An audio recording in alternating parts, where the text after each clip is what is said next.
서 기자님은 실물로 보셨나요? 차은택 씨를? 네, 저희는 아무래도 검찰 출입하니까 글쎄. 이제 아침 저녁으로 예, 뭐 계속 봐요. 아니 통신사나 방송사처럼 늦게까지 기다리지는 않지만은 이제 오가면서 볼 일이 있고 그렇죠. 네. 조사받는 장면 보실 수 있죠. 네, 그리고 차은택 씨가 실제로 그 이제 체포돼서 들어오고, 그러니까 귀국해서 들어오고 나서 이제 가발 벗은 다음 날 예. 기자들이 눈앞에서 차은택 씨가 지나가는데 아무도 못 못 알아봤어요. 알아보는 어. 거예요. 그래서 아내다 전화해서 들어갔냐고 왜 안 들어갔냐고 했더니 알고 보니 그 분이 차은택 씨라고는 아무도 생각하지 못했던 그런 비화도 있었어요. 예. 네. 근데 감옥에서는 가발을 못 쓰나요? 그렇죠. 네. 일단 그 구속이 되게 되면 예. 장신구를 다 제거하게 돼 있어요. 예. 그러니까 안경 말고는 예. 그 떼내야 되기 때문에 그냥 막 그거 모르고 왔을 텐데 안 됐더라고. 그렇지. 가발을 설마 벗으리라고요. 예, 예. 그러니까 감옥을 제가 여러 번 살았어도 가발 쓴 사람 못 봤네. 그렇죠. 예. 참고로 감옥 안에 국회의원들이요. 돈 먹고 감옥 가잖아요. 네. 그러면 감옥 가면은 국회의원 시절에는 다 염색을 하고 지내요. 네. 머리들이 까매. 감옥 들어서 3개월이 지나면 하얗죠. 면회 온 사람이 놀라요. 깜짝 놀랐고 아니 김모식 의원님 어디 가셨고 누구시죠? 그러고 물어봐요. 내가 김 의원이라고 깜짝 놀라는 거야. 머리가 다 허해졌어요. 그러니까 감옥 가면은 웬만하면 사람들이 이제 심신이 힘들고 막 이러니까 다 외모가 망가지잖아요. 네. 예. 근데 그 와중에도 그 안에서 막 운동하고 몸 만들고 화장품 바르고 이런 독한 놈들이 있거든. 누구라고 내가 말은 못 하겠는데. 아니 근데 내가 이 얘기를 왜 드리냐면요. 감옥 안에선 염색을 못 합니다. 그러니까 내가 말씀드렸잖아요. 예. 미용 장신구 못 쓰는 거라고. 예. 염색을 못 하는데요. 저도 이게 염색 좀 한 머리거든요. 저는 염색했어요. 어떻게 했냐면 딱 앉아 있으면 우리 같이 감옥에 있는 애들 셋이서 4시간 동안 매직으로 칠해요. 매직으로 칠해요. 그러면 진짜요? 딱 앉아 있으면 4시간 동안. 아 염색뿐인 줄 아세요. 기초 화장품 다 쓰고 수분크림 바르고. 교도소에서요. 예. 내가 그거 입 열면요. 지금 우리나라 교도관 한 30명 못 벗어요. 교도행정의 파괴자야. 그러니까 특혜 아니에요, 특혜. 특혜가 아니라 교도관들을 협박해가지고. 그 사람들 쓰는 거 다 뺐고. 예. 아니 이거 생각을 해보세요. 내가 딱 앉아 있으면 3명이 달라붙어갖고 매직으로 허연 부분 다 이렇게 칠해. 그 저는 이 교도소 있는 1년 내내 머리가 까맸어요. 독하시네요. 그러니까 진짜 독한. 그 안에서도 이뻐져갖고 나온 유일한 사람이잖아. 몸짱으로. 예. 그 차은택이 보고 네. 그 사람이 구속된 것보다도 그 머리 벗겨진 걸 보이는 그게 게 더 치욕적인. 가장 치욕적이었죠. 네, 그 이후에 취재해봤어요? 그래서 검찰에서 그 다음날 이제 차은택 씨의 가장 컴플렉스 중에 하나가 머리여가지고 그렇죠. 다음날 오전에는 이제 조사 일정도 빼주고 머리 밀고. 머리를 이제 이렇게 다 가발도 밀고. 안 되고 아무것도 안 됐다고 하니까 바리깡으로 머리를 밀게 해달라고 해서 예. 오전에 조사를 빼고 이제 피의자 인권보호 차원에서 그건 잘해줬어 예, 진짜. 그래서 예. 머리를 삭발을 하게 된 거라고 양해를 구하고 예. 예. 근데 그 양반이 이게 머리 벗겨진 여기 보면 검은검은 하더라고요. 그래요? 하나도 맨질맨질한 게 아니고 네. 머리가 지금 죽어가면서 빠지는 과정이야. 풍성기면 3개월이면 해결되는 걸. 저는 완전히 문어머리로 봤는데 좀 있었구나. 아니요. 요 검검해요 위가. 예. 사진을 또 우리는 전문가니까 예의주시했지. 그러면 최순실 씨도 보셨어요? 실물로? 네, 최순실 씨는 처음 이제 들어온 날 정말 한 100명 한 300명 넘게 기자들이 모였을 그렇죠. 것 같은데 예. 그때 처음 보고 이제 아침에 올 때 검찰 조사 받으러 출석할 때. 예. 그때마다 보세요? 그때 매일 보진 않고 이제 초반 2, 3일은 아침에 챙겼었는데 요즘에는 그렇게 뭐 매일 가서 챙기거나 이러지는 않아서 예. 국정조사가 시작되면 최순실 씨가 증인으로 나올 가능성이 있잖아요. 네. 나와야 되는 거죠. 나와야 되죠. 네. 근데 이제 국민들이 깜짝 놀랍니다. 최순실은 없고 백발의 할머니만 나와요. 머리가 이제 흰 머리가 나오기 시작하죠. 그렇죠. 이제. 네. 한 2, 3개월 지나면 이제 완전히 백발이 됩니다. 그러니까 지금 자란 머리가 상당히 그렇지, 이미 이제, 보이더라고요. 보이죠? 네. 흰 머리가 보이죠? 네. 안 봐도 까맣다. 비디오 아니에요. 그다음에 우병우 출석해서 째려볼 때 그 현장에 같이 있었어요? 네, 있었죠, 사실은. 그래서 참 잔인하게 보여. 어떻게 예상했어요? 우병우가 오면은 네. 뭐라고 답을 할 것이라고 예상한 기자들이 있었나? 사실 질문을 만들면서 우병우가 맞아. 지금까지 뭐 검찰에 이렇게 출석하는 사람들이 특별한 말 없이 그렇죠. 검찰 조사에 성실히 임하겠다라는 네. 말만 반복하다가 예. 갔었는데 우병우 수석 같은 반응은 전혀 예상을 못했었고 이제 우병우 수석을 잘 아는 저희 선배의 말에 따르면 되게 당연한 질문을 할 때 이렇게 사람을 약간 무시하는 그렇죠, 듯한 맞아. 예, 그거지. 그런 걸 보일 때 원래 친한 기자들한테도 그런 눈빛을 가끔 보였대요. 어처구니 없는 질문을 하거나 왜 나한테 그런 질문을 해라는 표정이 딱 선천성 아나무인이기 때문에 그자는 어. 뭔 얘기를 하면 이렇게 해서 그게 말이야 뭐야 이렇게 하는 표정으로 이렇게 쳐다보거든 사람을. 그러니까 그런 표정이 원래 있어요? 예, 원래. 대학 때도? 예, 그럼. 선천성 아나무인이라니까 진짜. 선천성 아나무인. 근데 청와대에서도 일관됐었다고 그 주변 청와대 같이 근무했던 사람들에 따르면 예. 청와대에서도 건방지다는 예. 얘기를 다른 수석들이 했었다고 하더라고요. 그러니까 말도 되게 조금 거칠게 하고. 말이 거칠어요? 그러니까 말투가 일단 짧고 그다음에 손바닥이 짧구나. 말투가 짧고 눈빛이 아주 불손하고. 별종이야 그런 거 보면 진짜. 아니 이때까지 진짜 뭐 거칠 거 없이 살았잖아요. 시험 보는 시험마다 빨리빨리 다 붙고 우수한 성적으로. 그다음에 뭐 결혼할 때 되면은 또 돈 많이 싸들고 와서 줄 서는 사람들하고 하나 골라가지고 하고 그 안에서 지 나름대로 보직도 승승장구했다고 생각하고 예. 그렇게 살아왔으니까. 그리고 또 촌 출신이다 보니까 더 떠받들잖아요.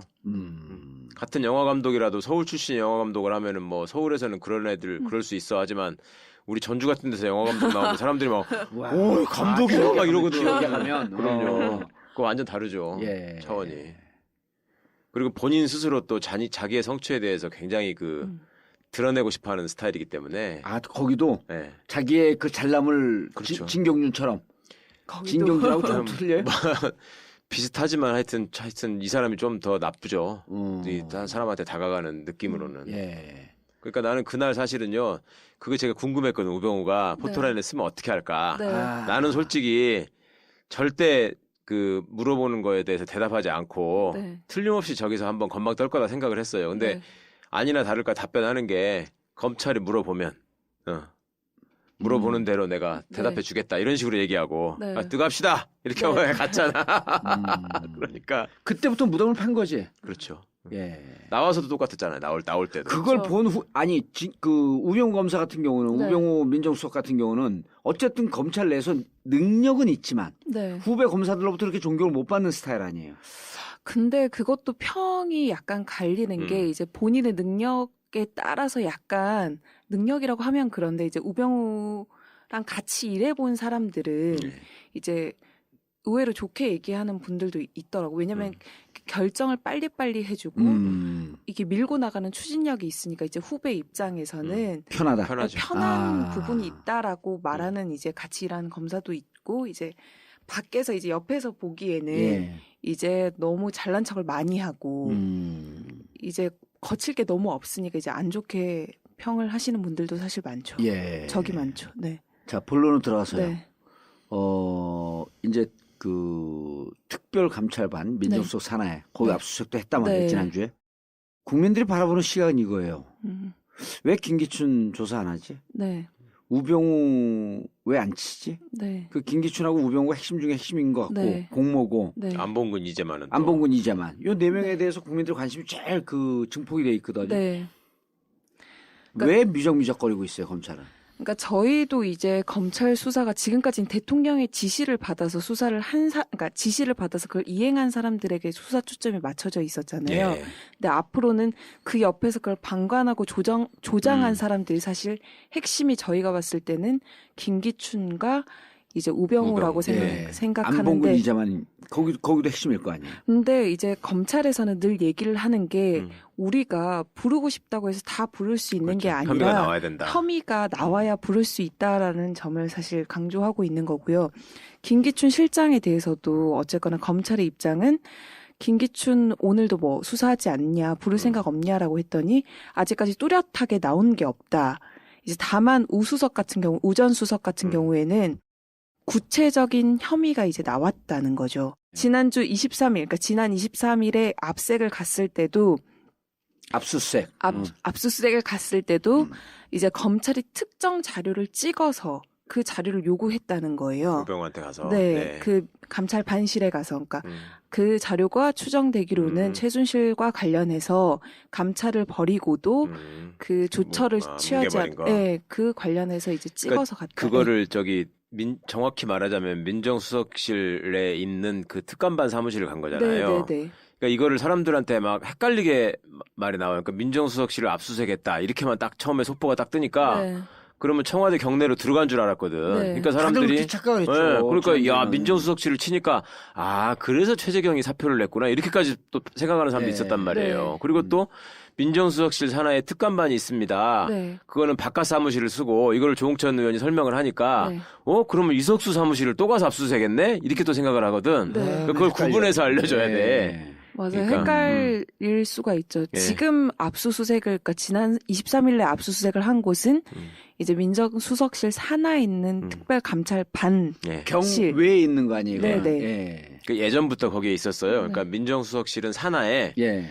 그 공직자 인사 검증을 하기도 하지만 공직자 비위 감찰을 하는 기능도 있기 때문에 예. 그러면 바깥에서 예를 들어서 공직자가 어디 가가지고 뭐 얻어먹고 다니고 뇌물 받아먹는 것 같다 아니면 업자랑 맨날 골프 치러 다닌다 이런 얘기가 있으면 불러다가 조사를 해야 되잖아요. 그렇죠. 그럴 때 청와대 안으로 들어오게 해가지고 조사할 수는 없잖아 민간인들을. 그러니까 외부 사무실을 항상 씁니다. 예. 예전에는 외교부 청사에도 사무실을 네. 하나 쓰고 있었고 지금 창성동 별관에 이제 있는 건데 거기를 가서 턴 거고 특별감찰반에는 이제 총상 검찰에서 파견 나온 부부장 검사급이 특감 반장이라 그래가지고 예. 그게 이제 예전 같으면 사정비서관 밑에 있거나 네. 지금 같으면 민정 2비서관 밑에 네. 뭐 이런 식으로 있는 거죠. 네. 예. 그렇게 있어서 그거는 이제 그 비위 감찰 조사를 하는 데고 이석수 씨가 했던 그거는 특별 감찰관이잖아요. 네. 예. 특별 감찰관은 그거는 이제 대통령 친인척 비리, 그다음에 청와대 수석들 예. 이런 거에 대한 비리를 감찰하는 별도의 기관이고 완전히 그렇죠. 네. 이걸 이제 그 공직자 비리 수사처 공비처 예, 하자고 하니까 예. 이걸 예. 만든 거고. 음. 근데 이제 어쨌든 거길 치면서 구체적으로 적시를 하니까 네. 우병우 혐의가 나온 거예요. 그러니까 거기를 갈 때 우병우와 필요한 음. 특정한 자료 내지 혐의를 가지고 가서 그걸 내놔라 이렇게 했다는 거죠. 예. 성과는 있었어요? 아마 그 자료를 당연히 이제 받아온 걸로 알고 있고요. 예. 우전 수석도 이제 검찰에 곧 소환될 것으로 네, 이제 구체적인 시기는 나오지 않았지만 이제 아마 좀 이르면 그러니까 다음 그거 주에 말고 네. 또 나온 게 변호사 수임 관련해서 네. 뭐 탈세한 게 있다 이런 네, 거 그건 나왔고 본인도 인정을 한 사실이라서 예. 네. 이 건 갖고 그 구속 여부나 조사 여부가 결정이 되죠. 네, 이 건이라고 하면 그러니까 이번에 네. 압수수색한 거 네. 예. 그리고 국정농단 사태에 대해서 네. 직접 관여하고 있었는지 그러니까 최순실을 조사하고 덮어대는 거 아니야 핵심 네. 내용이. 네. 그리고 최순실이 국정농단하는 그 상황에 중심의 어느 부위에 껴 있었다. 네.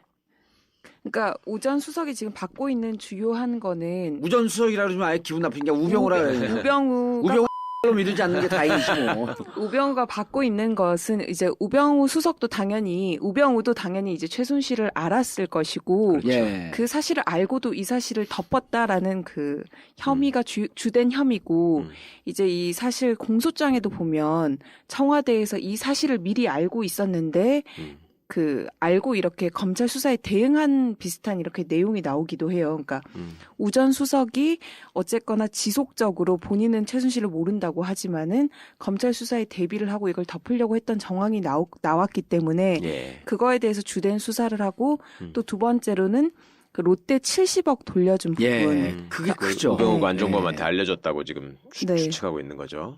그 부분에 대해서도 우병우에 대한 조사가 반드시 필요할 걸로 보여서 일단은 뭐 그 주된 혐의에서 이제 점점 가지로 뻗어 나가지 않을까라고 생각합니다. 네. 그러니까 제가 듣기로는 네. 그런다고 하더라고요. 안종범 입장에서도 네. 우병우를 굉장히 원망하고 있고. 네. 그러니까 현재. 그렇죠. 들어가자마자 예. 우병우가 제대로 했으면은 이렇게까지 안 됐다라는 식의 얘기를 했잖아요, 진술을. 네, 그러니까 검찰에서. 네. 안종범은 그 내부에 있을 때도 우병우가 그렇게 친하지 않았던 것 같아요. 그러니까 안종범은 어떻게 보면 완전 하수인이잖아요. 그렇죠. 그 허들에 심부름 당한 거잖아. 예. 그리고 착실해가지고 또 다 받아 적어가지고 그 사람은 그 경제 관료들 얘기를 들어보니까 사무실 바깥으로 나오는 사람이 아니래요. 그 골방에 앉아가지고 메모왕. 메모 보면서 하루 종일 전화하는 게 일이래 그 사람은. 아. 이거 시켰는데 이거 좀 하세요. 이거 시켰는데 이거 좀 하세요. 그거만 한대. 그러니까 안종범이 그러고 있을 때 모르긴 해도 아마 안종범도 수석이었지만 네. 우병우가 볼 때는 정말 우스웠을 거야. 그러니까 우병우는 위에서 컨트롤하는 사람이고 그렇죠. 이 안종범은 그야말로 실무자급에서 전화 때리는 사람이니까 우병우가 같은 수석이어도. 같은 수석이어도 근데 나이는 안종범이 훨씬 많단 말이에요. 예. 근데 수석이라고 앉았을 때 우병우가 안종범을 사람을 바라보는 눈빛으로 절대 보지 않았을 거라고. 근데 그거에 한 맺힌 대표적인 사람이 안종범보다도 김재원. 그렇죠. 정무수석. 네, 김재원은 대학교 대학 동기. 동기면서 같은 검찰 출신인데 진짜 우병우 입장에서는 김재원은 사람도 아니거든. 지하고 같은 학번이라는 걸 쪽팔리게 생각할 거야 우병우가. 그러니까 우병우가 그렇게 김재원을 무시했다는 거예요. 예. 그러니까 이번에 뒤로 들리는 얘기가 이거는 검사들한테 들은 얘기인데 김재원이 자기는 정말 몰랐다. 최순실을. 어. 그만큼 무능했다 이런 거 아니에요? 그렇죠. 그러니까 나는 바보였는데 명색이 정무수석이라는 자가 야. 전혀 몰랐는데 지도 모르고 실장도 모르고 그러는 사이에 뒤에서 해먹는 사람들은 따로 있었고 그러니까 그 어떤 낭패감이 상당히 있었을 거 아니에요. 지금 제일 쪽팔리는 게 김재원일 거예요. 그렇다니까요. 청와대에 있었으면서. 나는 김재원이 찔렀을 가능성도 많다고 봐. 검찰에. 네. 검찰에? 네. 그럼 이 방송을 듣고 김재원이가 내가 대단한 사람인데 으쓱으쓱하고 다니는 아니 거야? 김재원한테도 한 칼이 있다는 걸 보여줘야지. 언제까지 그렇게 개무시당하고 살았다는 머리 얘기 벗겨져가지고 딱 돌았잖아요. 맨날 그렇게 살아. 예. 김무성 앞에 갖고 조폭 똘마니 같이 형님 살려주세요. 이거 예. 한 걸로도 됐는데 우병우는 동기인데 거기서도 그렇게 무시당하고 그러면 안 되지 그 사람도. 근데 예를 들어갖고 네. 김재원이 이렇게 순하게 생겼으면 모르는데 또 거기를 제외한 나머지 사람들한테는 맞박 툭 튀어나와갖고 눈 부라리면서 마치 엄청 센 것처럼 하고 난 거기가 실세인 줄 알고 거기에 사면 복권 줄 대려고. 인생 될 뻔했어 나도. 들었잖아요 나한테 사석에서 그러니까요. 정모식이 의원이 야 여기가 실세니까 우리 그쪽으로 한번 줄을 대자. 그래갖고 만날라 그랬다니까. 김재원 수석을. 나름 김재원도 친박의 핵심이라고 하고 다니던 사람인데 그렇죠. 그렇게 무시당했으니 어떻겠어요. 자 그래서 이제 우병우는 가는데 김기춘은 그러니까 저희도 지금 뭐 김영한 그러니까 돌아가신 수석의 비망록에 김기춘이 되게 세세하게 지시한 부분이 나오잖아요. 예. 그리고 그 부모도 지금 막 그 울분을 네. 토하고 있고. 그쵸. 이제 어머님도 사실은 아들의 죽음 뒤에는 김기춘과 우병우가 있다고 생각하고 김영한 수석이 이제 청와대 간 뒤로 매일 술을 마시고 너무너무 힘들어 했었고 자존심도 많이 상했었다는 말씀을 하시고 그러니까 김기춘은 그리고 지금 최순실을 모른다고 하고 있잖아요. 근데 김종 차관이 이제 검찰에서 그렇죠. 이제 김기춘을 통해서 알았다. 그 진술은 맞는 내용으로 보나요? 그 진술을 한 것으로 저도 알고 있습니다. 예. 네. 그래서 김기춘이 어쨌거나 지금 이때까지 한 말이 거짓으로 드러나고 있는 상황에서 이제 검찰에서도 혐의점을 찾기 위해서 노력을 할 수밖에 없을 거라고 생각을 해요. 왜냐하면 특검에 가면 검찰 수사도 어쨌거나 조사 대상이 되기 때문에. 그렇죠. 네. 저는 그 김기춘이 몰랐다라고 하는 게 좋다 뭐 다 이해하자. 그런데 대공 과장이었잖아요. 대공 수사국장. 대공 수사국장. 네. 75년서부터 79년까지. 네. 이때는 전국을 쥐락펴락했던 게 최태민이었었어요. 네. 그리고 그때 구국 봉사단 하고 그다음에 그 무슨 한마음 봉사단 이런 등등한 게 최순실이 거기서 핵심이었잖아요. 네. 이게 전체 그 유신 이후에 국민들을 세뇌시키는 중요한 전위 조직이었었는데 네. 거기서 활동하고 있었던 그때는 알았다. 지금은 잘 모르겠다. 이러면 이해를 해도 돼. 자기도 우리 대공 그 수사국장 하면서 박정희 정권 유지하는데 핵심 중에 핵심에 있었거든요. 네. 그리고 구국봉사단 박근혜 대통령 당시에 네. 박근혜 영해와 관련되어 있었고 네. 최순실 바짝 붙어 있었고 그때 당시 모를 수 있는 상황이에요 이게? 그러니까 상식적으로 그 양반은 뭐든지 모른다고 하잖아요. 옛날에 성완종 리스트에 김기춘 이름 나왔을 때도 전면 부인이었고. 입만 열면 거짓말이야. 자백께서 그 영화에 나올 때 얘기하는 거 보세요. 지 글씨 쓴 거 보여주면서 물어보는데도 모른다고 그러고 자기가 말할 거 없다 그러고. 사인한 거. 그런 사람인데 뭐. 근데 이제 김기춘의 혐의는 찾아 들어갈 것 같아요. 그러니까 저는 지금 검찰이 수사 의지가 없다고 생각하지는 않아요. 왜냐하면 검찰도 지금 20일 날 그 최순실, 안종범, 정호성을 기소를 할 때 이 적용된 혐의나 어쨌거나 직권 남용, 강요, 뭐 공무상 비밀 누설이었지만 예. 뇌물이 빠졌었잖아요. 그걸로 그렇죠. 논란이 됐었는데 예. 그렇죠. 검찰은 지금 어쨌거나 3일 연속 압색을 하는 것도 어쨌거나 뇌물 혐의를 네, 찾기 찾기 위해서 한다. 위해서고 지금 혐의가 어쨌거나 발견되는 사람을 봐주기는 쉽지 않은 구조고 이게 네. 어쨌거나 특검이 예정이 돼 있기 때문에 음. 그렇기 때문에 김기춘에 대해서도 어떻게든 뭐 검찰에서 할 거라고 어쨌거나 검찰 출입 기자들은 대다수가 그렇게 보고 있는 것 같습니다. 아니 그러니까 네. 김기춘을 검찰이 뭐 좋아해서 보호한다고 생각하지는 않아요. 그런데 이제 자꾸 얘기하는 건 뭐냐면 그러니까 우병우만 해도 예를 들어 처갓집 얘기, 아들 얘기, 뭐 본인 얘기 이런 것들이 나오잖아요. 근데 예. 김기춘이 뭐 뇌물을 받아 먹었거나 응? 예. 아니면은 뭐 저 재벌들 아빠 가는데 김기춘이 뭐 실제로 불러가지고 중간에 역할을 했거나 네. 하다못해 김종호한테 지시가 내려갈 때 김기춘이 다 지시를 했거나 이런 게 나와야 되잖아. 네, 예. 맞아요. 근데 이제 그 진술이 확실하게 아직 안 나왔다는 말을 하는 것 같고 예.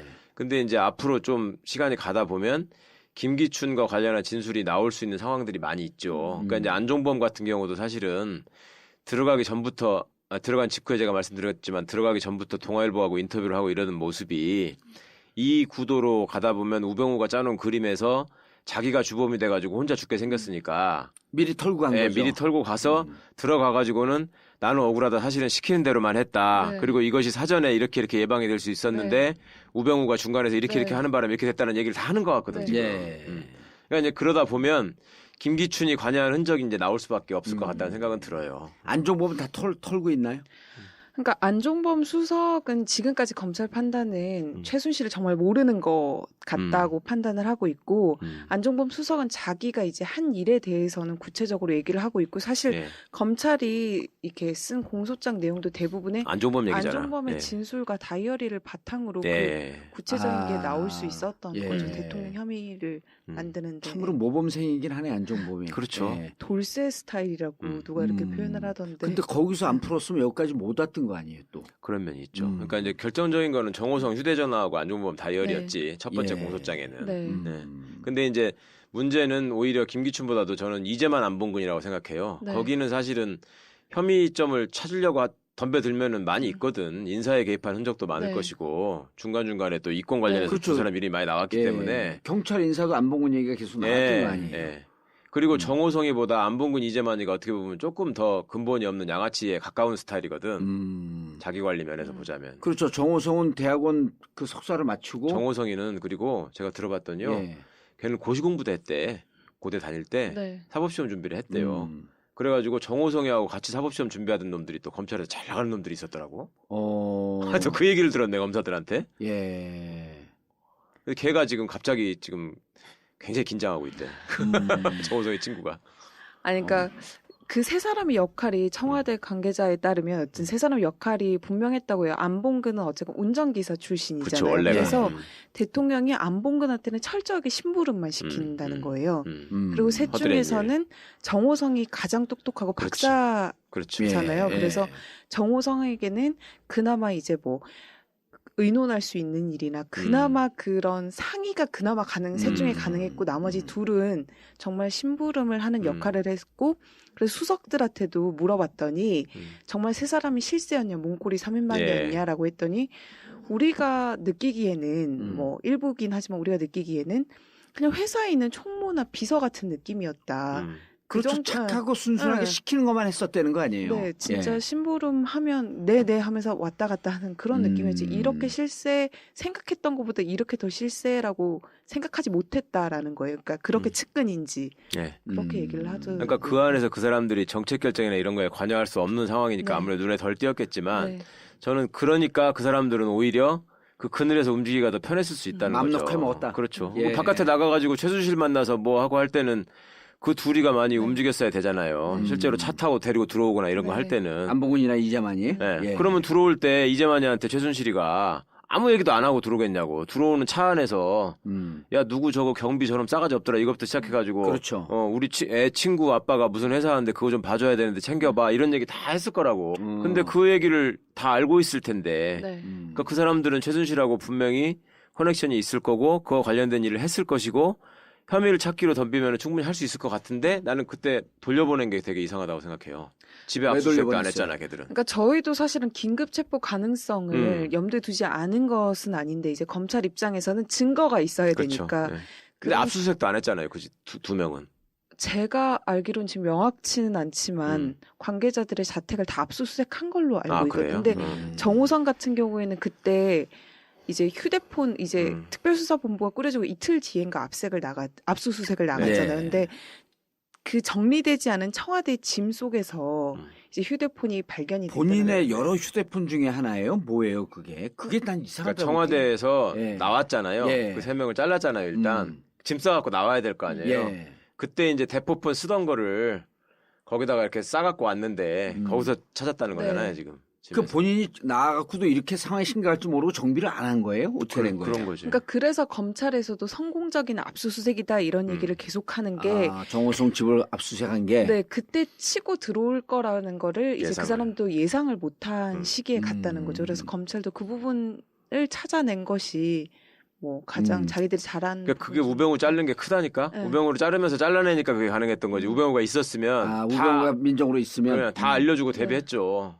예. 그렇죠. 같이 나갔기 때문에 가능한 일이었죠. 우병우가 네. 잘렸기 때문에 네. 검찰도 네. 일단 그 우병우라고 하는 큰 우산이 없어지니까 그때부터 본격적으로 수사가 진행이 됐다는 겁니까? 아니면 그 사람들이 잘 이해 못 하거든. 이제까지 미적미적 그러다가 왜 하는 척 하냐 이거야. 촛불 보고 그러는 건지. 진짜 국민들은 그게 너무 궁금해요. 촛불 네. 보고 저렇게 무서워할까? 왜 이렇게 느닷없이 빨리 수사를 진행하는 것 같지? 그러니까 사실 처음에 이게 뭐 9월 말에 고발이 되고 예. 10월 5일 날 형사 8부에 갔을 때는 검찰 내부에서도 안 그렇죠. 하겠다는 하려고 거다. 그랬지. 예. 형사부 사건들이 얼마나 많은데 예. 거기다 그리고 부장이랑 수사검사 한 명을 두고 하라는 건 안 하겠다는 의도다라고 내부에서도 그런 얘기가 나왔는데 결정적인 거는 그러니까 저희 한겨레도 열심히 했지만 JTBC 태블릿 PC 보도가 나오면서 물론 한겨레가 그동안 열심히 보도한 게 있었고 이제 보도가 나오면서 한겨레도 열심히 했죠. 네, 당연히. TV조선도 열심히 네, 했어요. 그러니까 TV조선 도저히 피할 수 없는 팩트들이 쌓인 거지. 네, 그러니까 그거죠. 피할 수 없는 팩트들이 예, 쌓였다. 그리고 그 다음날 사실상 대통령이 시인을 하고 자백을 하고 1차 담화 때. 네, 예. 그때 이제 검찰이 특별수사팀이라는 용어를 쓰면서 4-5명으로 확대를 하겠다라는 네, 시점이 그렇죠. 그 25일이었습니다. 10월 25일. 제가 1차 담화 이후에. 네. 예. 그러고 나서 28일 날 이제 특별수사본부가 꾸려지고 그때부터는 이제 돌이킬 수 없는 상황이 됐기 때문에 왜요? 이제 그때부터 이제 검찰 자체의 논리로 가는 건가? 그러니까 증거가 계속 나오는 상황에서 검찰도 어쨌거나 더 이상은 손 놓고 있을 수가 없는 상황이 된 거고 예. 그때서야 상황의 심각성을 이제 인지를 하고 지검장이 이제 본부장이 돼서 수사를 시작한 것이라고 이제 그때가 사실은 여론이 막 불이 붙어서 타오를 네. 때잖아요. 그러니까 맞아요. 이제 검찰이 여론의 눈치를 보기 시작한 거고요. 예. 그 상황에서 검사들을 추가로 투입해서 수사를 해야만 할 수밖에 없는 그런 팩트들이 너무 많았고 그 다음에 또 일선 평검사들 사이에서 야, 이 정도 됐는데도 못하게 하면 저 총장이 나가야 된다 이런 식의 얘기가 있었다고 해요. 예. 그러니까 내부적으로 네. 이거는 검찰을 죽이는 일이다 안 한다는 것은. 네. 그러니까 28일이 금요일인데 28일이요. 10월 28일이 금요일이고 네. 10월 29일이 첫 번째 촛불 시위가 폭발할 때예요. 네. 그때 뭐 그 자체적으로 이 경찰 추산 뭐 2만이니 2만 2천이니 그럴 때거든요. 네, 네. 그때 이제 청계천에서 처음으로 대대적인 촛불 시위가 붙었고 네. 그다음에 11월 12일 날 네. 11월 12일 날 민중 총단결이 준비가 되고 있었던 네. 2주 전이거든요, 그때가. 그래서 10월 29일이니까 10월 28일 날 결성이 되고 정정하겠습니다. 예. 27일입니다. 27일이에요. 그럼 네. 27일이 10월 27일이 목요일이에요. 네, 네. 목요일이고 다음 날 금토 10월 29일 날 깜짝 놀랄 만큼 이제 불이 붙기 시작을 한 거죠. 네. 촛불 시위가. 네. 이러면서 그 분위기가 쭉 갔다는 거예요. 예. 증거가 많이 나서 갔다는 거예요? 아니면 국민들이 분노해서 갔다는 거예요? 아니, 그러니까 두 가지가 다른데 일단 국민 분노가 더 주요한 저기 동력이 국민들이 된 거고. 분노하면 검찰은 놀래요? 당연히 그러니까 검찰이 여론의 눈치와 국민의 눈치를 보지 않을 수가 없고 이거는 국민의 눈치를 전 당연히 보고 있다고 생각을 합니다. 그때 왜 특별수사본부 막 꾸려지고 초반에 법조 네. 기자분들이 그런 얘기들 하셨잖아. 검찰을 취재하러 가면 네. 이게 어디까지 갈 것 같냐, 어떻게 될 것 같냐, 네. 뭐 그 취재된 거 있냐, 기자들한테, 오히려 기자들한테 물어봤다 그랬잖아 네. 초반에. 예. 그게 눈치 보는 거죠.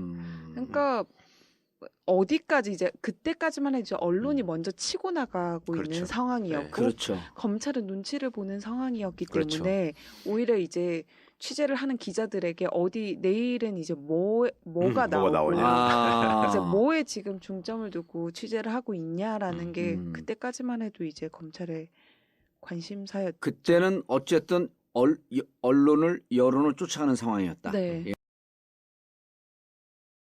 이영렬 지검장이 본부장이라고 하고 뭐 법무부 장관이 결과만 보고하라 뭐 이렇게 얘기하고 네. 할 때만 해도 아유 저것도 쇼하네 이렇게 생각했잖아요. 네. 그리고 사실상 이영렬 그 검사장이 우병우 라인의 한 사람으로 분류가 되고 있던 사람이었고 예. 그다음에 김수남 총장도 특별히 그렇게 의지를 실어가지고 하는 것 같지는 않다라는 게 관측이었는데 저는 거기도 우병우 라인 아니에요. 그렇죠. 김수남도. 사실상 따져보면 그런 건데 그래서 저는 이제 저렇게 또 하는 척하면서 무슨 또 이상한 짓을 벌일까 생각을 하면서 물어봤더니 이제 중견 검사급들한테 예. 너네가 보기엔 어떠냐 그랬더니 지금 내부에서는 이거 수사해야 된다고 하는 애들이 굉장히 부글부글 끓고 있고 그다음에 총장이나 지검장 같은 그 중앙지검 검사장 같은 사람이 이 미적거리는 거에 대해서 그거를 어떻게 받아들이냐면 그러니까 뭐 국민적인 여망에 부응하는 수사를 해야 된다 이런 차원보다 앞서서 1차원적으로 저 사람들 저렇게 하는 게 지 보신만 생각하고 조직을 생각 안 하는 거다. 응? 예. 우리가 지금 죽게 생겼는데 수사를 해야지 왜 쟤들 저렇게 미적거리냐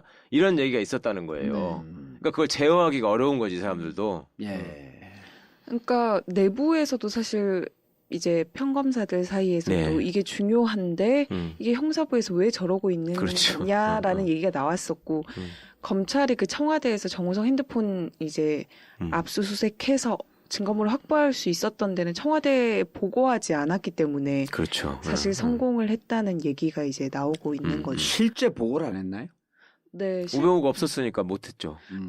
당시에 이제 상황이 엄중한 그때 촛불 집회도 열렸었고 상황이 엄중했기 때문에 청와대 이제 다다라서야 예. 이제 얘기를 한 것으로 그렇게 알고 있습니다. 그러니까 이제 언론 보도에 나오는 게 이게 진짜인지 사실인지 이제 우리가 궁금한 게 검찰총장이 네. 수사팀한테 보고하지 마라. 너희들 보고하면 나도 청와대 그 법무장관한테 보고하고 법무장관도 청와대 보고 안 할 수가 없다. 네, 네. 그렇게 되면 수사가 제대로 되겠냐 이런 네. 함의가 있는 건데 실제 그렇게 보고 안 하고 수사했나요? 네, 그러니까 저희가 생각하기로는 적어도 특별수사팀이 꾸려지고 본격적인 수사가 진행되면서는 예. 보고를 하지 않은 게 맞는 것 같습니다. 예. 그러니까 그 전까지는 사실 예. 뭐 대검을 통해서 법무부 통해서 어디까지 갔을지는 모르겠지만 특별수사본부가 꾸려지고 나서는 그게 사실상 보고가 전혀 이루어지지 않은 걸로 저희는 일단 보고는 있습니다. 네. 그러니까 자체적인 네. 판단으로 갈 때까지 한번 가보자. 네, 그쵸. 이 사안을 사실 뭐 보고를 할 수 있는 사안도 아니고 어쨌거나 예. 대통령에 대한 수사기도 하고 이제 검찰도 자기 조직에 이제 운명이 걸린 일이잖아요. 그렇죠. 그런 상황에서 누구의 눈치를 본다는 게 불가능한. 저 얘기는 네. 계속 들어도 진짜 이해가 안 돼. 어떤 얘기요? 검찰이 자기 조직의 보호를 위해서 수사를 쭉 한다. 이제까지 하도 그냥 권력의 그렇죠. 이 개처럼 예, 뭐 예, 예. 했다라고 하는 비판을 받고 있고 그러기 예, 때문에 예. 과연 주인을 물을 수 있을지 저는 40년을 지켜보면서도 이해가 안 되는 거예요. 아, 그게. 그러니까 지금이 혁명적인 상황인 것이 그런 것이죠. 그동안에 검찰이 무슨 수사를 하면은 이 어떤 그 정권에 가까운 사람인데 나쁜 짓을 하는 놈들을 향해서 수사를 제대로 안 한다는 비판을 받는 거잖아요. 예. 그러면 거기에 대해서 변죽을 울리는 수사를 할 때 그걸 거들어주는 언론이 항상 있었고요. 그다음에 그거를 마치 잘하는 것처럼 예, 박치면서 예, 그걸 또 뒷받침하는 또 그 여당 의원들이 있었고 의원들이 나서서 공작을 하기도 했고 예. 그런 짓거리들을 하면서 주고받고 하면서 사건을 말아먹을 수 있었는데 그리고 이제 사건이 좀 커질 것 같으면 무슨 연예인 그 뽕 사건 하나 그렇죠. 또 그런 거 터뜨리고. 덮어버리고. 예. 근데 지금은 그게 안 되는 거라 온 언론이 일제히 지금 한쪽으로 쫙 달라붙어 있고 네. 그 얘들이 무슨 장난을 칠래도 손발이 맞아야지 소위 말해서 빨대한테 흘려주고 빨대가 그러니까 흘려주면 받아가지고 기사 쓰고. 예, 기사 예. 물타기 하고 딴 데로 끌고 가는 놈들이 있어야지 이게 공작이 되는 건데 그게 안 되는 상황이에요 지금 이 친구들이. 예. 그 점이 크고 또 조직보호라고 하는 것이 검찰이 보기에도 사태는 심각한 상황이고 그러니까 이원종 씨도 그랬잖아요. 본건 영주 시절에도 없어 있을 수 없는 일이 생겼다. 그렇게 얘기했잖아요. 음. 그러니까 최소한 그래도 법을 다루는 애들이기 때문에 이게 상식이 안 맞다라는 생각을 하거든. 근데 이 상황에서 덮을 게 따로 있지. 그 태블릿 PC가 예를 들어서 거기 담겨 있는 게 그래도 된다. 이렇게 수사 결과 발표를 하면 그 진짜 사람들이 그걸 어떻게 알겠어요. 근데 예. 그걸로 끝난 게 아니라 그 뒤로 호스트바 얘기네. 무슨 뭐 국민들의 감정을 자극하는 또 입시 부정 얘기네. 이런 것들이 쭉 연달아 나오기 때문에 피할래야 지금 피할 수 없는 상황이 되고 그리고 또 이제 중요한 거는 그 다행히도 안종범이나 저 차은택이나 이런 사람들이 또 고영태 같은 사람들이 그 박근혜를 배제할 수 없는 진술을 계속 한 게 있단 말이에요. 물고 들어갔단 말이야. 어떻게 예. 보면. 그러니까 나중에 중간 수사 결과 발표를 하든 뭐 어째 구속 기간이 있으니까 공소장을 써야 되는데 예. 공소장에다가 박근혜를 빼고 공소장을 쓸 수가 없는 상황이 된 거잖아요. 그런가요? 네, 그러니까 실제로 그 정호성 휴대폰을 들어본 이제 수사팀에서는 우리나라의 대통령이 둘이었다. 어떻게 이런 일이 그건 가능? 1급 기밀이라 그러면서 지금 네. 공개를 안 하는 거 네. 아니에요? 그거는 엄청 이제 진짜 핵심 증거이기 때문에 검찰 내부에서도 이제 내용 같은 데에서 보안을 계속 지키려고 하고 예, 못 있는 들어보셨어요? 저도 당연히 못 그거 들어봤죠. 철통같이 지금 예. 지키고 있다고 하잖아요. 네. 15개. 네, 그건 특수일부에서 이제 지금 이원석 부장이 하고 있는데 그 예. 부분에 대해서는 보안을 정말 철저하게 짓고 다만 이제 들어본 사람들은 이제 수사팀 내부에서는 대통령이 둘이라고 생각하면 된다. 그게 이제 그런 얘기죠. 최 선생님한테 가서 컨펌 받아오세요. 그게 이제 그런 정도로만 지금 단편적으로 보도가 됐지만 보도가 됐죠. 네, 보면은 이제 제 추측은 그럴 것 같아요. 이거 언제 국무회의 해야 되는지 확인해 달라. 그러니까 최순실 같은 사람이 원래 점을 좋아해가지고 자기 수술 날짜도 점 봐서 받고 그랬다며. 네. 그러니까 이제 그 길이를 받아야 되니까 예. 그 택일 해달라는 것부터 누구 시켜야 되냐, 예. 어떻게 해야 되냐 이런 거 다 물어보라고 했을 거고 정호성은 그거 하나도 놓치지 않기 위해서 다 녹음했을 거고 네. 그 사항이 하나라도 빠지면 국정이 진행이 안 되니까. 네. 그랬을 것 그루치가 같아. 깨지니까. 그렇죠, 작살나는. 난 여기서 또 그 새로운 사실을 알았어요. 최변은 들어봤네. 저도 좀 알려주세요. 아니 이게 근데 네. 한 분야에 오랫동안 있으면 거기서 나오는 사건이라고 하는 것이 역사의 흐름이라고 하는 것이 지금처럼 돌출적인 상황. 최순실 사건이 있으라고 아무도 예상 못했거든요. 예상 못했죠. 근데 이렇게 농축돼 갖고 그러게. 축적이 되었기 때문에 이게 일정 시점 지나면 댐이 무너지든지 물이 댐을 넘어올 수밖에 없는 상황이거든요. 거기까지 온 거야. 그렇죠. 우리가 다만 못 보고 있었을 뿐이지. 예. 근데 그렇게 왔을 때 정호성 핸드폰에 들어가 있는 내용이 정말 심각한 것이다라고 하게 되면 감이 딱 잡히는 거지. 이쯤 내용이 있어야지 검찰들도 후달리는 거 아니에요. 그 내용을 보고. 그렇죠. 그리고 촛불이 횃불된다라고 하는 게 검사 입에서 나올 만한 표현이에요. 그게. 그러니까 진해 내부적으로도 사실은 여기서 검찰이 제대로 하지 못하고 국민으로부터 질타를 받게 되면은 예. 우리는 끝장난다라고 생각하는 사람들이 분명히 있기 때문에 예. 이 사람들이 수사 보안이 100% 지켜질 거라는 확신을 못 한단 말이에요, 지금. 그리고 그게 지금 특검으로 갖고 그렇죠, 있다라고 그렇죠. 하는 게 했는데 예. 특검에서 깔 수도 있는 거 아니에요. 그거? 그럼요. 그리고 진짜 심지어 내부에서는 나도 촛불 집회 현장에는 못 가지만 가보고 싶다고 말하는 검사. 그 분도 있었고 그리고 진짜 실제로 그 고위 간부는 예. 가기도 했었다고 하더라고요. 예. 그래서 주변에서 이 누가 알아보면 어쩌나 뭐 이랬는데 어떤 사람이 좀 이렇게 나이 50 초반에 된 사람이 나를 보고 막 도망가더라고. 그 사람 아니었나? 해안역 근처였습니다. 회원역 근처였었어요? 내가 거기 소주집에서 술 마시고 있었는데. 네. 그 이 대목에서 왜 그 중간에 LCT 얘기가 나오고 네. 그게 이제 저 최동욱 전 총장하고 김수남 총장을 겨냥한 거였다. 네. 이런 식의 찌라시성 보도도 있었고 네. 그다음에 또 그 경위를 물어보는 노회찬 의원 질문에 대해서 안태근 검찰국장이 건방 떨다가 지금 또 유명한 사람이 돼버렸잖아요. 노회찬 의원이 LCT 관련해서 보고했냐. 예. 그때 청와대에서 지휘고하를 막론하고 엄정의 수사를 이렇게 지시를 했잖아요. 예. 갑자기. 예. 그러니까 분명히 노림수가 있을 거라고 생각하고 노회찬 의원이 그걸 지적을 했단 말이에요. 그랬더니 기억나지 않는다. 청와대에다 보고했냐. 그러니까 법무부 장관은 뭐 구렁이 담 넘어가는 소리를 하니까 예. 그러면 이렇게 검찰 세워놓고, 예. 보고 할 수 있는 당사자는 검찰국장밖에 없으니까 너 어떻게 해서 보고했어 안 했어? 그러니까 일어서지도 않았어요. 앉아가지고 딱 이 자세로 앉아가지고 기억 안 납니다. 이랬잖아. 그러니까 그 노회찬 의원이 곧다우로 답변. 뭐라고? 했으면 했고 안 하면 안 한 거지. 기억이 안 난다고? 답변을 그따위로 해요? 그러니까 뭐 그렇다면 뭐 잘 모르겠습니다. 이런 식으로 또 얘기했잖아. 근데 이렇게 답변하고 그럴 때도 아니 검찰 고위 간부들은 촛불 시위 현장에 나와 갖고 현장을 봤었다면서요. 저런 분들은 어떠한 뇌구조야 저럴 때는? 아니 일단 LCT 얘기 좀 뭐 취재하신 게 있어요? 왜 나온 거예요? 그 얘기는? 그 대통령이 그 발언을 했다는 네. 부분, 그러니까 그 부분이 딱 처음에 나왔을 때 저희 입장에서도 이게 사실 뭐 문재인 의원과 뭐 야당 의원들을 그러니까 그 설이 여러 가지가 있었잖아요. 그래서 예. 사실상 야당을 겨냥한 거 아니냐라는 의도는 아마 많은 국민들이 추측하는 것처럼 저희들도 그렇게 생각을 맨 당연히 처음에는 그 했었죠. 생각을 할 수 있었지. 네. 예, 부산이니까. 네. 근데 그 뒤에 사실 LCT까지는 저희가 못 챙겨가지고 그렇긴 한데 여튼 의도가 있는 발언이었던 건 분명히 그건 분명해요. 네. 근데 지금 달려간 거는 현교안이 제일 지금 힘들어졌고 네. 그 다음에 이제 나온 얘기가 그 부산에서 근무했던 검사들이 예. 그 봐주는데 관련돼 있어서 부산에서 근무한 검사들을 보니까 최동욱, 김수남이 있더라. 이렇게 돼서 이제 얘기가 만들어지는 건데 예. 제가 그래서 저기 검사들한테 물어봤거든. 안태근이가 왜 그런 거냐 도대체. 근데 안태근이가 아시겠지만 그렇게 양아치과는 아니잖아요. 안태근이는 나름 젠틀한 스타일이에요. 그래요? 자기 관리도 잘하고. 근데 안태근이가 평상시 모습 같지 않은 그 건방을 떨었어 거기서. 노찬 의원 질문회 때. 예. 그게 왜 그런 거야 도대체 안태근이가. 그랬더니 안태근이도 검찰국장 초짜도 아니고 지금 2년째 하고 있는 거 아니에요. 근데 핵심 중에 핵심인데 왜 그러냐 그랬더니 안태근이 굉장히 짜증이 나 있는 상황이래. 자기가 중간에 끼어가지고 네. 그러니까 윗사람들이 책임지고 정리해줘야 될 부분이 있고 예. 자기가 자기대로 또 해야 될 일이 있는데 그 상황에서도 어떻게 보면 장관이 넘겨버린 거 아니에요 국장한테. 그렇죠. 대답 제대로 안 하죠. 자기 구렁이 답 넘어가듯이 예. 애매모호하게 그러니까 예. 뭐 직접 담당자가 한번 답변해봐라. 예.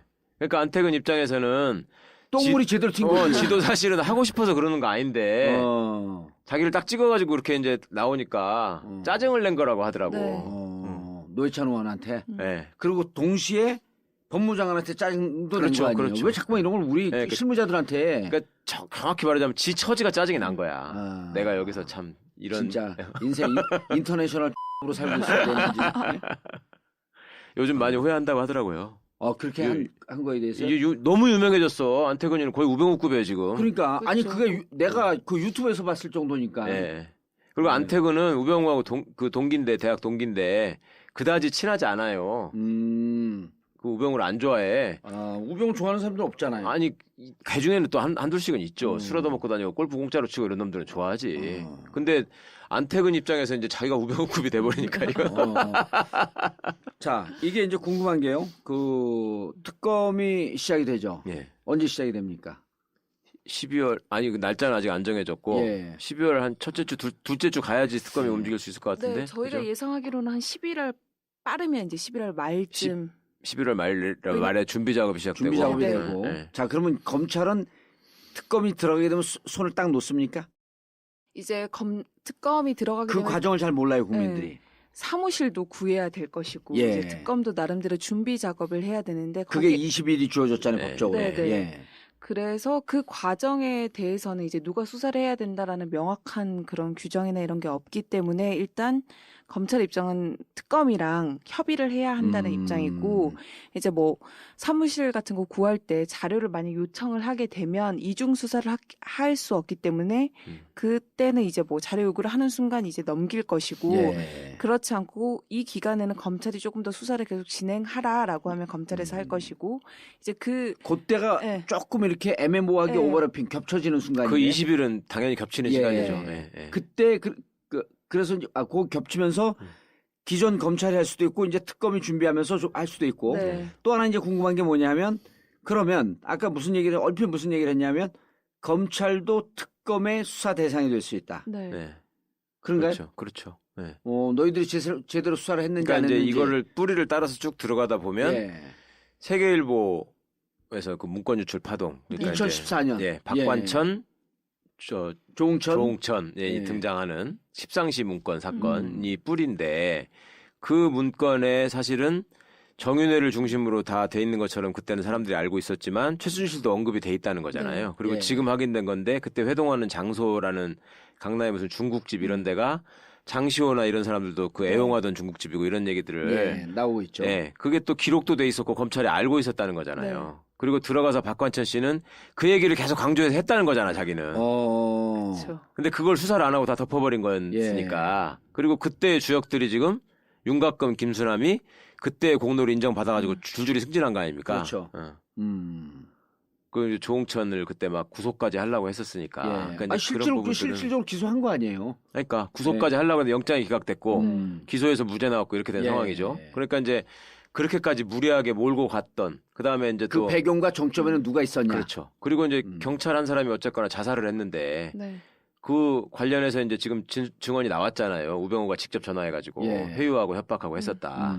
그러면 이제 안고 가라. 예 음. 그런 부분들이 그때 어떻게 보면 조직적으로 움직이면서 진실을 가려버리고 이게 이제 골마 터지도록 예. 상처를 악화시킨 거니까 특검은 당연히 그걸 들여다봐야죠. 들여다보고 네, 그리고 네. 들여다보게 되면 결국 우병우는 빠져나갈 수 없는 구자니에요. 네, 우병우는 예. 네, 아무래도 빠져나갈 지금으로서도 이미 뭐 예. 상당히 아, 지금의 상황도 상황이지만 우병우가 세상에 그 김영한 전 수석이 네. 그 죽음으로 내몰릴 수밖에 없었던 그런 억울한 네. 상황. 그때 우병우가 김영한 수석 밑에 비서관으로 있으면서 직접 김기춘에게 직보를 하면서 네. 중간에 그 김영한 바보 만들고 네. 그러면서 그때 문서 유출 사건으로 뒤집으면서 그때 공을 인정받았고 수석으로 가면서 네. 이 농단의 그렇죠. 핵심 중심 인물로 쫙 들어간 거 아니에요. 예. 그렇게 되니까 소위 그 껄끄러웠던 조홍천까지 다 아웃되니까 예. 십상시들이나 최순실 입장에서는 더더욱 활개를 칠 수 있게 된 거고. 그때부터 더더욱 활개쳤고 그렇죠. 그 이후로 예. 2014년 그 사건 이후로 미르재단, K스포츠 재단 그다음에 뭐 그 만들어지잖아요. 재벌 그 털고 이런 등등 가지고 다 나온 거지. 네. 그러니까 예. 그때 이렇게 문제가 좀 해결됐으면 예. 그러니까 어쨌거나 수사도 제대로 되고 했으면 이 상황까지는 오지 않았을 거라고 예. 다들 생각하는 거죠, 사실. 예. 알겠습니다. 지금 검찰이 마지막에 특검에 넘겨주기 전까지 네. 검찰의 자세와 네. 지금 입장은 어떤지 정리를 좀 해주시죠. 네, 어쨌거나 지금 검찰에서는 22일 그리고 24일에도 대기업들을 계속 압색을 예. 하면서 음. 뇌물죄 입증에 어쨌거나 수사력을 다하고 있고 특검으로 가기 전에 뇌물죄 한번 털 것 같은가요? 네. 네, 네. 지금 뭐 삼성도 그렇고 롯데, SK 다 뇌물죄를 구성하기 위해서 이제 수사를 벌이고 있고 눈치 안 보고 간다. 네, 그리고 대통령 수사는 지금 어려운 상황에서 그게 걸림돌이긴 한데 어쨌거나 대통령에게 29일까지 대면 조사를 받으라라고 했는데 변호인은 지금 아무런 답도 없는 예. 상황이기 때문에 이제 검찰이 대통령 조사를 결국 하지 못한 채로 이제 넘겨줄 가능성이 특검에 넘겨줄 가능성이 이제 있는 저는 거죠. 그 대목의 포인트가 음. 여론이 완전히 확 진짜 이제 네. 이번 주말을 거치면서 더 타오르게 되면 검찰이 체포영장을 상당히 유력하게 검토할 것 같아요. 왜냐하면 두 가지 효과가 있거든. 예. 특검에 가기 전에 검찰이 현 상황에서 제일 신경 쓰는 건 뭐냐면 너네들이 봐주려고 지금 이렇게 물타기 수사한 거 아니냐라는 거에 대한 신경을 제일 많이 쓰거든요. 예. 그러니까 지금 그거 아니다는 쪽으로 누명을 벗으려고 노력할 그렇죠. 거 아니에요. 그거 모양 만들기 사실은 제일 중요해요. 특검 예. 가기 전에. 그러니까 재벌에 대해서 막 하는 것도 음. 우리가 뇌물 빼려고 재벌 봐주게 하려고 뇌물 뺀 거 아니다라는 모양을 만들기 위해서 그거 열심히 해야 될 필요가 있고 네. 하는 척을 하든 실제로 하든 마지막에 그건 해야 돼. 뇌물죄는 어떻게든지 한번 좀 넣고 싶다. 그렇죠. 아. 그리고 또 하나는 우리가 청와대 가이드라인에 따라서 한 게 아니다라는 걸 보여주기 위해서라도 체포영장을 청구하는 식의 모습을 보이면 예. 이게 부담을 법원으로 누구에 대한 체포영장? 박근혜 체포영장 오. 부담을 법원에다 던져버릴 수 있거든. 우리는 아. 할 바를 다 했다. 법원에서 안 받아줬다. 네, 그렇게 할 수 야. 있거든. 가능성 있나요? 그러니까 체포영장까지. 충분히 지금 여론에 따라서 어쨌거나 여론의 영향을 받기 때문에 예. 지금은 어쨌거나 그러니까 초기만 해도 뇌물죄는 어렵다는 것이었는데 아. 사실 지금 아니, 뇌물죄는 공식적으로 얘기했잖아. 한겨레 전화해서 빈정거린 거 아니야. 그 차장 그놈이. 여튼 그래서 지금 어쨌거나 뇌물까지도 이렇게 볼 상황을 아무도 예측하지 사실 못했거든요. 10월 초까지만 예. 그러니까 결국 예. 촛불이 밀고 온 힘이다. 그렇죠. 지금도 이렇게 촛불이 계속 타오른다면 대통령에 대한 강제 수사도 어렵다고는 지금 얘기하지만 얼마든지 가능한 상황이 가능하다. 예. 올 수 있는 거죠. 네. 특검 가기 전에 두 가지 포인트가 나온 거네. 특검 네. 가기 전에 뇌물 수수죄를 꼭 한번 다뤄서 네. 그것을 자기들 혼자 있냐 한번 좀 얹혀놓고 그렇죠. 그리고 조금 더 가면 대통령에 대한 강제 수사나 체포영장까지도 갈 수 있는. 네. 그러니까 촛불 시민들한테 어필할 수 있는 예. 가장 좋은 화면이 뭐겠어요. 압수수색 영장이든 체포영장이든 들고 가가지고 청와대 정문 앞에서 흔드는 거야. 대체하는 모습에 사진 하나만 딱 나오면 검찰 제대로 했다. 저것들 봐라 이렇게 돼. 그거는 사실 생각. 예. 국민 검찰이 되는 거죠. 국민 검찰이. 네. 네. 알겠습니다. 서영주 기자님 네. 감사하고요. 검찰에 대한 수사는 이 보도는 많이 나오는데 사실 검찰 얘기하면 복잡해요. 잘 맞아요. 몰라요. 저도 맨날 헷갈립니다. 아, 그러세요? 예. 네. 자, 시간 내서 감사하고요. 네. 검찰이 마지막에 뇌물수수죄를 넣을 것이냐, 예. 그리고 대통령에 대한 강제 수사로 갈 것이냐. 네. 가지 않으면 니들은 특검 가서 니들도 죽는다. 음. 그리고 이렇게 가게 밀 수 있는 힘은 더 많은 사람들이 토요일 날, 매주 토요일 날 촛불 현장에 나오는 것이다. 예. 국민들의 단결된 힘이 대한민국의 역사를 바꾸고 혁명의 새 시대를 열 것이다. 예. 감사합니다.